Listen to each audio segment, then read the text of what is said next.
Créé en 2010 sous l'impulsion de Martin Hirsch, le service civique est de plus en plus populaire auprès des jeunes.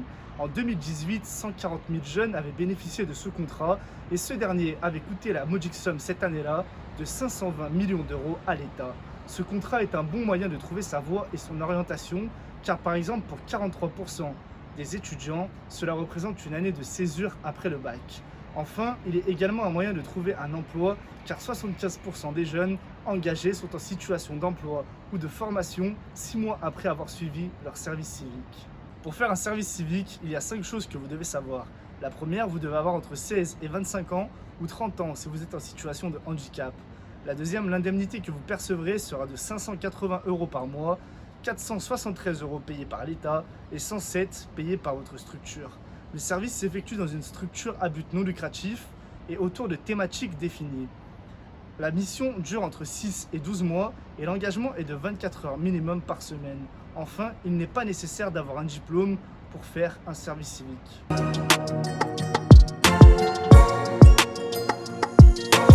Au départ, moi j'avais un stage, j'étais censé faire un stage à Montréal donc pendant ce semestre-là. Ça a été annulé parce que toutes les mesures entières n'ont pas permis qu'on puisse partir. Et donc j'ai cherché un stage, c'était pas facile à trouver dans le contexte, surtout dans la politique, tout ça, il faut souvent des contacts quand même pour trouver un stage.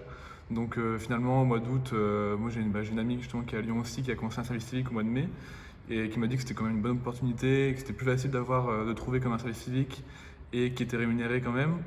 Et donc du coup j'ai commencé à chercher un service civique, et j'ai trouvé du coup fin août, donc à Lyon, et donc voilà. En fait, je sortais d'une ou deux années, même plus, de 3 années d'études de post-bac un peu compliquées, où il y avait eu des échecs et puis je savais plus trop où j'en étais. Et puis je voulais trouver ce qui me plaisait et prendre du temps pour réfléchir. Et donc j'ai pris cette année-là pour réfléchir et pour essayer de trouver ce qui me plaisait.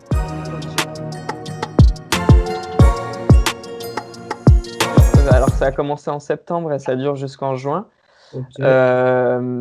Et pour l'instant c'est super, c'est génial puisqu'on a des séminaires, des formations. Ça me permet de découvrir l'enseignement, ça me permet aussi d'apprendre l'allemand, qui est une bonne chose, qui n'est pas facile, mais c'est quelque chose qui est très important. Et aussi, ça me permet de faire des rencontres, de prendre une année sans avoir la tête aussi dans le stress des études qui peut être compliqué à gérer pour certaines personnes. Donc ça, c'est que du positif. Ça m'a quand même apporté déjà une première expérience professionnelle, ce qui était quand même non négligeable. Enfin, j'avais déjà travaillé cet été un mois dans ma commune, mais c'était pas grand chose. Donc là, ça m'a permis d'avoir une vraie expérience professionnelle qui était rémunérée. Et ça a permis aussi de créer des liens avec la population, ça a permis de s'engager aussi auprès des habitants. Et voilà, en fait, c'était quand même assez bien.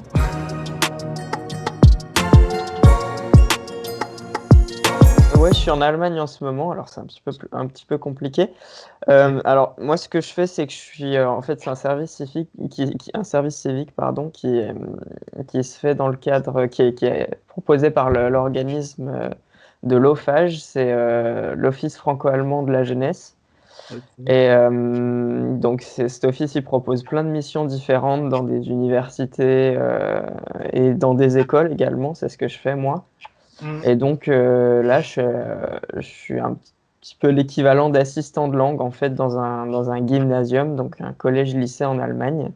Ok. Et donc voilà, j'assiste les professeurs de français et de certains autres cours, voilà, pour l'enseignement.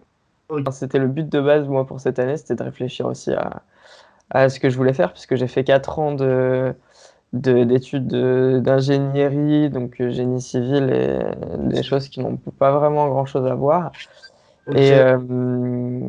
Et donc là, je suis vraiment motivé à fond sur l'enseignement. Je trouve ça génial.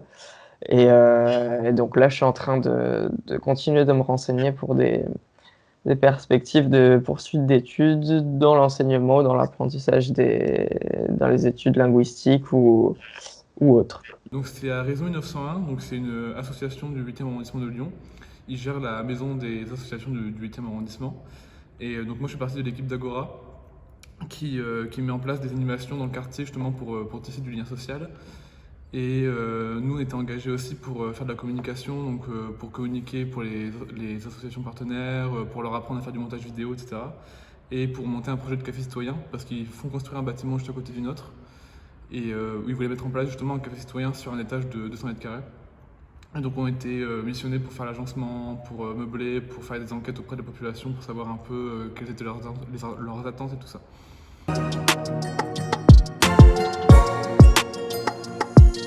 En tout cas, sur les années que j'ai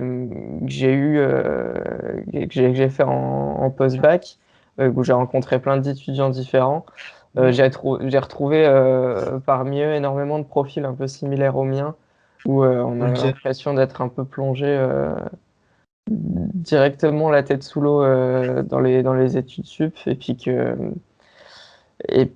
qu'on savait vraiment pas trop quoi faire, et qu'au final ce service civique, c'est la première année depuis le bac où j'ai vraiment l'impression de prendre une année pour moi et pas de vraiment être à fond dans les études et avoir l'objectif que du taf Ok. à la sortie. C'est vraiment une année de break, donc je comprends carrément l'engouement qu'il y a autour du service civique, et d'ailleurs c'est super. Bah, du coup, oui, je comprends, hein, parce que c'est déjà une première expérience qui est quand même assez facile à obtenir, entre guillemets, et qui est professionnalisante, qui est rémunérée quand même.